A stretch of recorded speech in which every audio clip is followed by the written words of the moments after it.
ভিডিওটা সবাই সম্পূর্ণ দেখে যাবেন এবং কথাগুলো সবাই মন দিয়ে শুনে যাবেন। মা ছাড়া কেউ কোনোদিন কয় নাই কি খাবি, কি রান্না করব।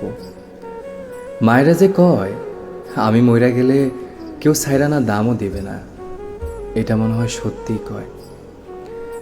ভাইবা দেখলাম সারা দুনিয়ায় রাগ দেখানোর জায়গা ওই একটাই, মা। টাকা লাগবে, জুতা ছিঁড়ে গেছে, মন খারাপ, মেজাজ খারাপ, চশমা হারিয়ে গেছে, সব কিছুই কেমন জানি মায়ের কাছে খুঁজা পাওয়া যায়।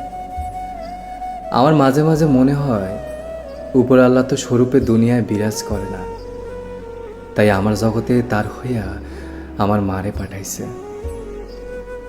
যখনই মায়ের মুখের দিকে তাকাই বুঝতে পারি মানুষটা অনেক বেশি ডিজার্ভ করে, কিন্তু আমি কিছুই তোমারে দিতে পারি নাই মা।